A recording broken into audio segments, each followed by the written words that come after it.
Boa noite, estamos aqui mais uma vez colaborando com um diálogo, não dá, né? Porque a gente só fala aqui, é essa simples fala em cima de textos que são do Evangelho, comentados pelos Espíritos amigos. E hoje nós estamos aqui no livro que é do Emmanuel, que é o livro Palavras de Vida Eterna, certo? E nós vamos falar da mensagem número 9, que fala sobre socorro e concurso. Essa mensagem, antes da gente começar, vamos fazer a nossa vibração aqui, né, em favor da inspiração, nos colocando à disposição para a intuição, para a inspiração necessária, daquilo que é necessário que seja colocado, primeiramente para o meu coração, que é necessitado, assim como daqueles que tiverem a oportunidade ou a necessidade mesmo de ouvir e de ver esse vídeo nos canais do Grupo Espírita Fraternidade. Bom, a mensagem chama-se Socorro e Concurso e é baseada no texto de Marcos, do Evangelho de Marcos, capítulo 8, versículo 5, como bem faz o Emmanuel, né? Na análise bem de trechinhos, ele extrai muitos ensinamentos. Eu estou com ele aberto aqui e vamos ler e analisando o que isso pode nos trazer de ensinamento, de consolo, de reflexão, para tranquilizar nossas almas, que passam por momentos bem complicados, mas que nós precisamos buscar o aprendizado mais profundo possível. E Marcos diz, capítulo 8, versículo 5, aquela passagem da multiplicação dos pães e peixes que Jesus faz para uma multidão de 5.000 pessoas. É algo assim que é muito debatido no meio cristão, falando sobre os milagres, né?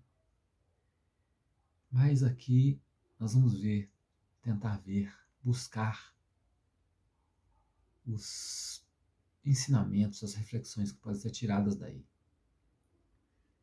Então, o trecho é simples, são 3 palavrinhas.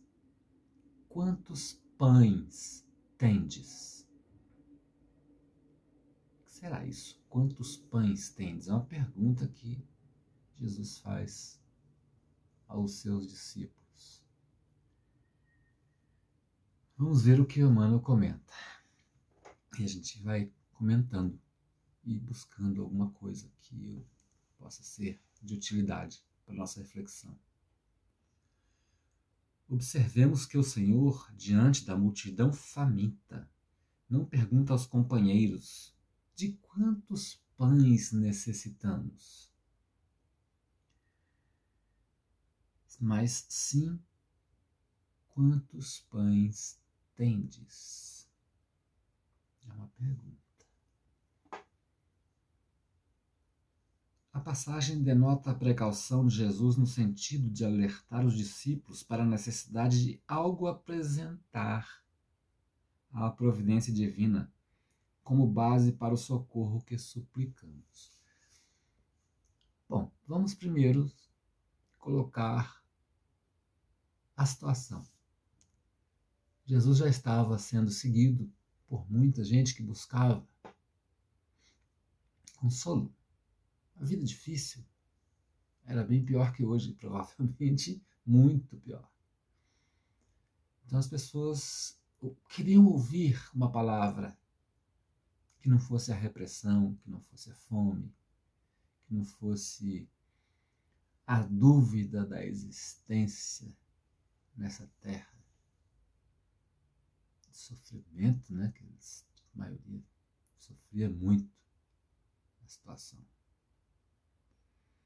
E aí, ele então reuniu cerca de 5.000 pessoas, a maioria dos que escreveram a respeito dizem isso.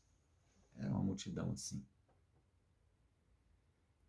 E percebendo, certamente, que havia ali a necessidade, primeiro, do estômago, que como é que as pessoas iam ouvir se não estivessem em condições, pelo menos, de não sentir fome ou sede. Nos casos, fome, né? Bem, é claro que esse é um contexto material. Mas aqui nós temos a análise muito mais virada para o contexto espiritual, a reflexão espiritual. Então ele já começa colocando essa questão. Quantos pães tendes? Vamos ver mais um pouquinho do texto para que a gente possa entrar mais a miúde nisso daqui. Ele coloca isso daqui, a passagem denota a precaução de Jesus no sentido de alertar os discípulos para a necessidade de algo apresentar a providência divina como base para o socorro que suplicamos.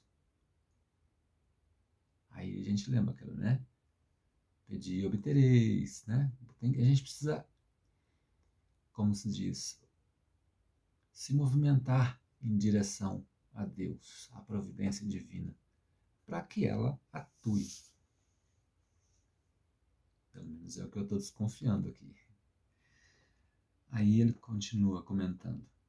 Em verdade, o mestre conseguiu alimentar milhares de pessoas, mas não prescindiu das migalhas que os apóstolos lhe ofereciam. Milagre? Vamos ver.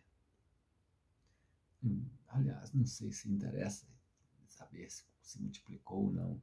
Eu acho que isso daí não seja o mais importante aqui nessa visão.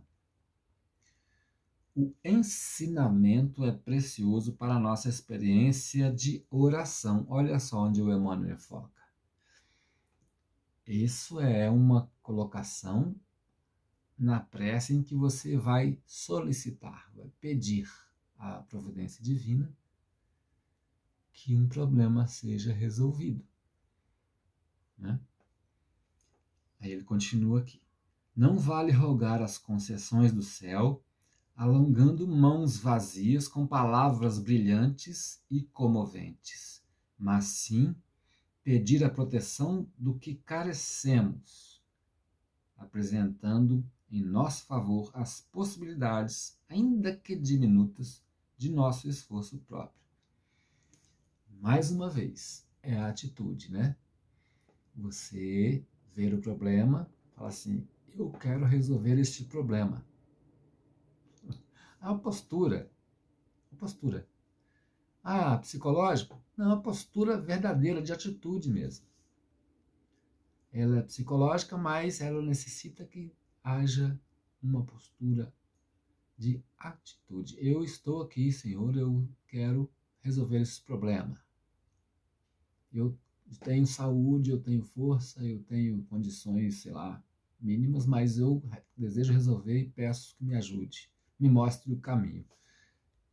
Acho que é a primeira postura diante de uma prece em que você vai estar diante de um problema.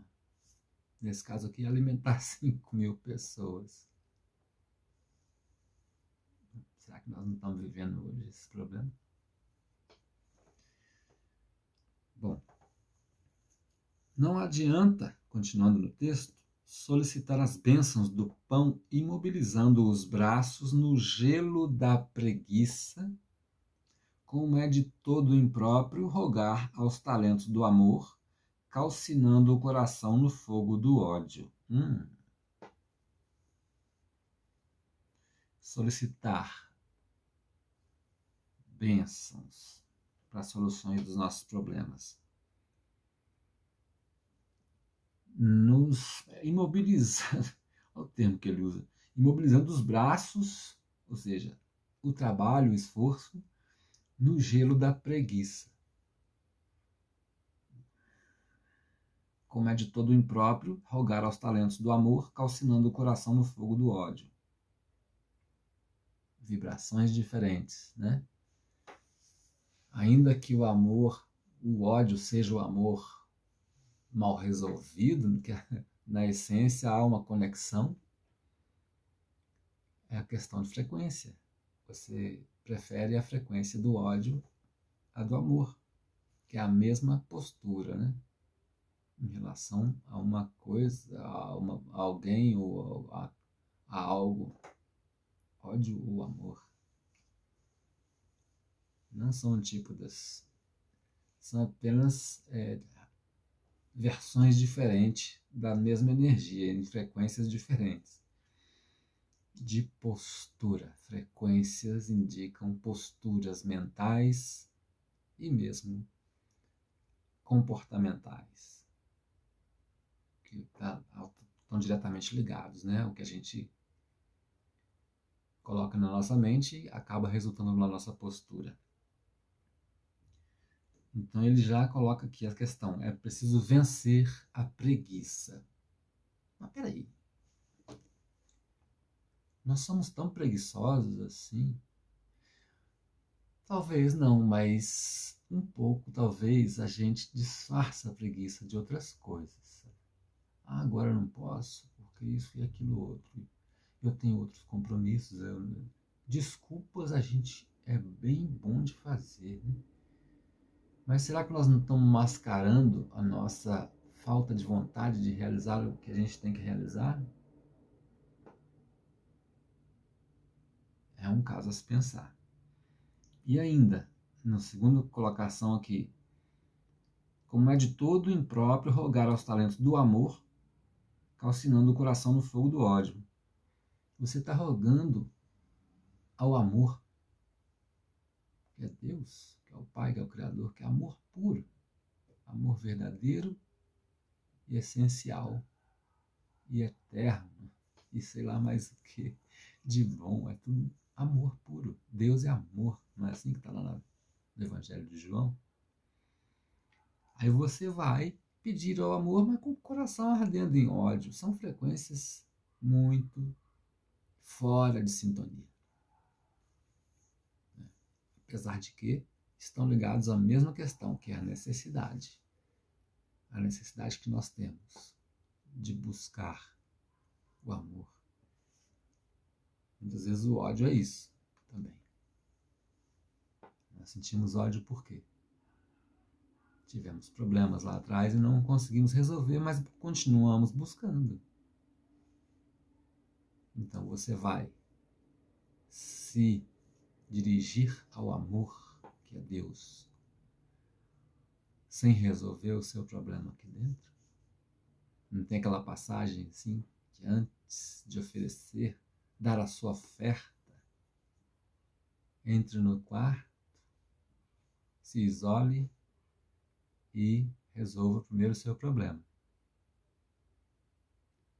Pois é a questão de você buscar a frequência do amor, ainda que não seja, obviamente, não vamos chegar na frequência de Deus, mas tirar, acalmar o coração, né? E buscar um sentimento mais brando para resolver a conexão da prece a Deus. E vamos continuar aqui, que o texto é bem curto, mas nós precisamos tirar mais dele, né? Tirar a sua essência. Ele continua aqui. De certo, o Senhor operará maravilhas no amparo a todos aqueles que te partilham a marcha. Dispensará socorro aos que amas. Transformará o quadro social em que te situas e exaltará o templo doméstico em que respiras. Contudo, para isso, é necessário lhe ofereças os recursos que já conseguistes amontoar em ti mesmo para a extensão do progresso e para a vitória do bem.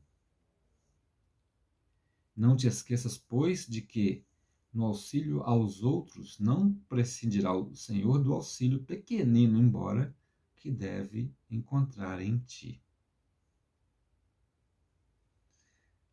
De certo, o Senhor operará maravilhas, ou operar maravilhas, no amparo a todos aqueles que te partilham a marcha. Como é que são essas maravilhas? Você já parou para pensar quais são as maravilhas que Deus ampara? Que Deus nos dá como amparo?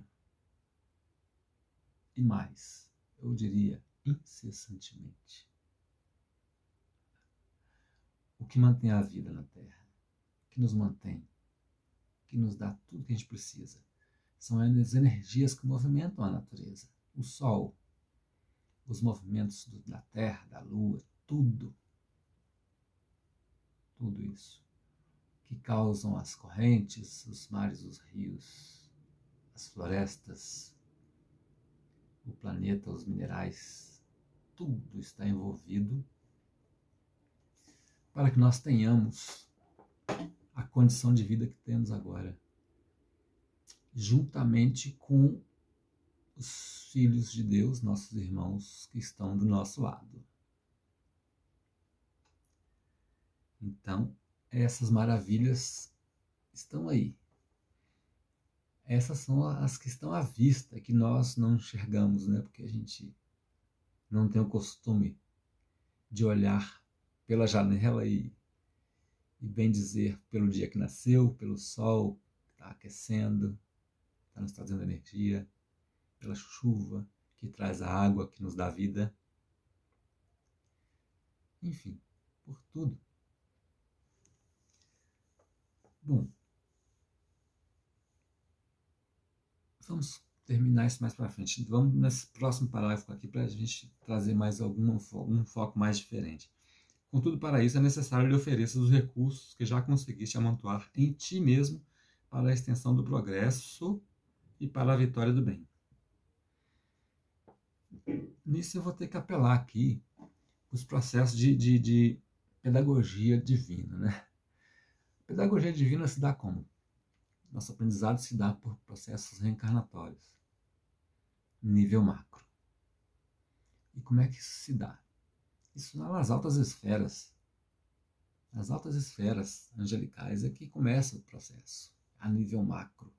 Em nível macro e vai descendo até chegar no planejamento coletivo, num ambiente, vamos dizer assim, astral, em sistemas, em órbis, ou seja, na Terra, já está num nível assim, né, específico. Quem vai habitar a Terra, que tipo de espírito vai para a Terra, e quem são esses espíritos, eles têm conexões, tem, ok, quais são as... Deve ser uma coisa assim, eu estou fazendo aqui, né, uma ilação, se é que eu posso usar essa palavra para isso, para que a gente possa entender um pouco a coisa que ele fala do amontoado, né? Os recursos que já conseguiste amontoar. Então você vem para um local preparado por milhões de anos, com pessoas que você precisa conviver para aprendizado coletivo.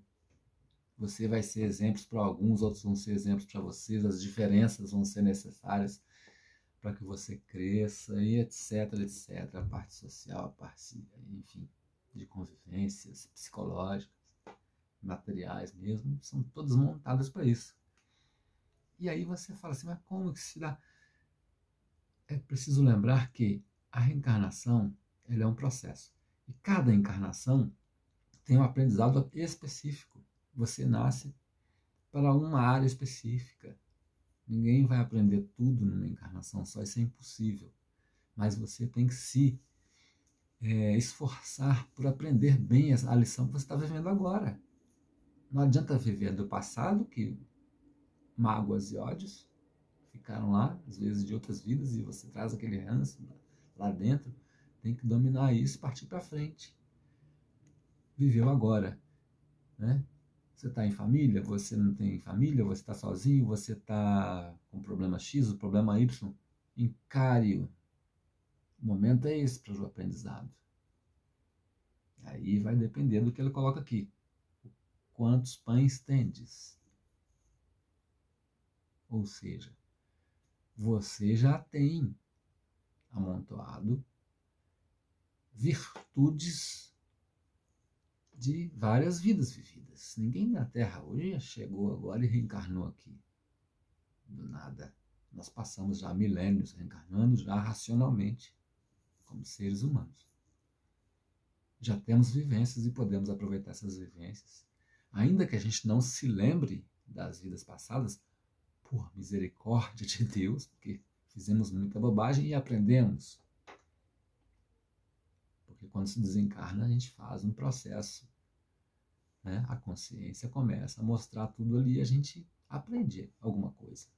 Recalcitra noutras, mas está sempre amontoando esse aprendizado. E a gente vem para viver, né? Seja como for, na experiência que você está, que eu estou, cada um vivendo a sua experiência, somando a todas as outras que já teve. Isso vai te levar ao processo do progresso que ele coloca aqui. No futuro você vai ter outra experiência em outra encarnação. Eu vejo às vezes as pessoas falando assim, eu vou resolver na próxima. Não, vai ser muito difícil você reencarnar na mesma situação.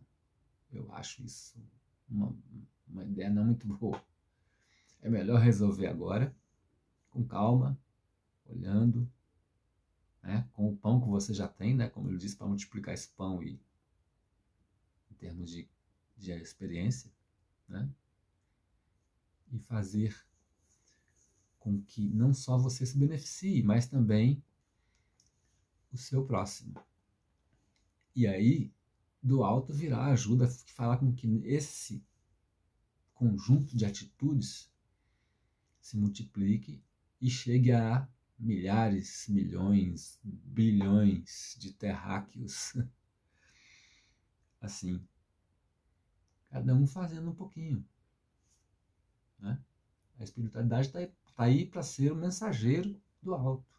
Aqueles que estão mais próximos, os espíritos que estão mais próximos de nós evolutivamente, são os que lidam conosco mais a miúde, né? Eu sei que às vezes a gente tem ainda aquele atavismo de querer que Jesus venha até aqui me ajudar, ou um santo, ou alguém especial.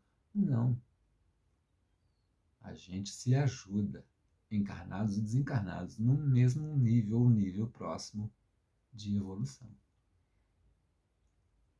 É a corrente da evolução, né? Você não pega a corrente maior lá, você vai com uma corrente que está mais próxima do seu tamanho, da sua bitola espiritual, vamos assim dizer.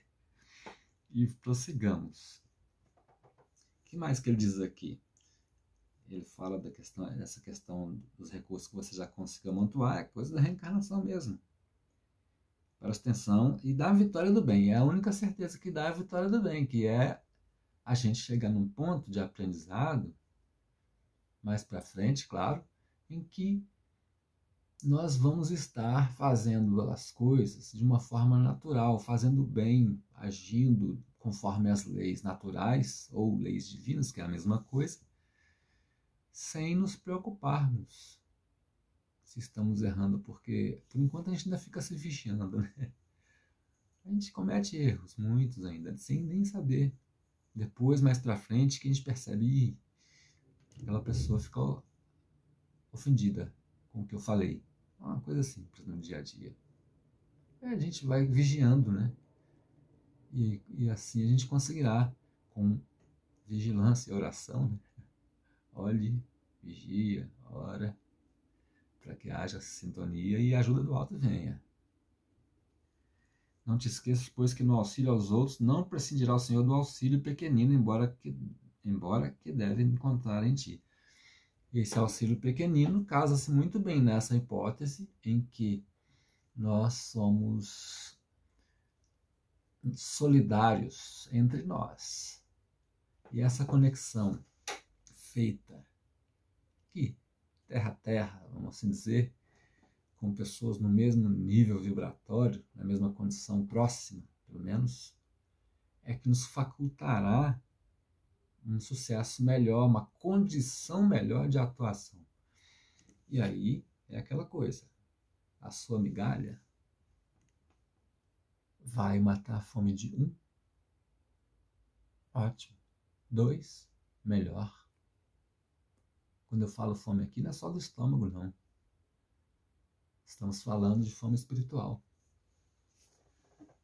Ou seja, da convivência, de você aprender a tolerar, você aprender a conviver com as diferentes, você auxiliar materialmente também, a beneficência é necessária, ainda mais nos dias de hoje, que tem gente com fome por aí. Se puder auxiliar, auxilie. Devemos auxiliar, né? Dentro das possibilidades, é claro. Outra coisa importante, dentro das possibilidades, que ele coloca aqui. Auxílio pequeno embora. Mas esse pequeno auxílio é importante. É importante. Tá? O nosso ego, às vezes, fala assim, você tem que resolver o problema do mundo. Isso aí é uma coisa muito recorrente quando a gente começa a sentir aquela pressão no peito dos problemas do mundo, lá que a mídia coloca muitas vezes, né, as coisas que estão acontecendo chegam até a gente, nossa, precisamos resolver isso, precisamos resolver esse problema. Aí fica até engessado às vezes, né? Puxa, eu não posso fazer nada. Então eu vou deitar aqui e dormir para ver se passa. Aí que está o problema. Nós não conseguimos abraçar o mundo. Nós nem podemos fazer isso. Então, o que nós podemos fazer? Primeiro, é quem está do seu lado aí. Dentro da sua casa ou na vizinhança. Tá? Ou se está à distância, alguém que você ama e que está precisando, dirija-lhe um bom pensamento, ligue para ele, faça uma videochamada se possível, ou ore por ele. Sempre há o que se fazer em prol de alguém. É preciso se movimentar. Essa é a chamada que diz aqui. Quantos pães tendes? Jesus está nos perguntando a cada instante. Quantos pães tendes? O que você pode movimentar agora? Nesse exato momento, não posso muita coisa. Ou posso fazer uma pequena coisa. E se colocar à disposição e pedir ajuda para que venha a inspiração, a intuição e você tome a melhor atitude possível diante da sua vida, que é a vida de todos nós, que é o que o nosso Pai quer de nós. Tem aquela passagem também que fala assim, Jesus fala para os apóstolos, para os seus discípulos, o que fizerdes pelos mais pequeninos é por mim que estareis fazendo. Tive frio, me deste, né? Agasalho. Tive fome, me deste de comer. Quando foi que fizemos isso? Não, ou não fizemos isso? É quando fizerdes aos mais pequeninos. Ah, eu vou ser um servidor de Jesus, eu tenho que estar do lado dele? Não. Para ser servidor de Jesus, para servir ao bem, né? É fazer o que está ao seu alcance agora. Pode ser uma coisa mínima e a gente nem está percebendo. Bom, era isso que eu tinha para dizer. Infelizmente, não consigo ver mais. Com certeza tem mais coisa nesse texto que eu não consegui ver, mas não importa. Essa é a migalha que eu tenho a oferecer para vocês nesta noite. Eu espero que vocês estejam bem, se cuidando, em paz consigo mesmo, buscando a paz, buscando viver. E se a saudade bateu, sinta a saudade, chore e ore. E lembre-se, a vida continua e nós temos que fazer a nossa parte. Que Deus nos abençoe, como sempre faz, e que a espiritualidade amiga seja conosco, dando-nos a intuição necessária, a inspiração possível, a fim de que possamos seguir adiante. Em nome de Deus e de Jesus, que assim seja. Um abraço para vocês.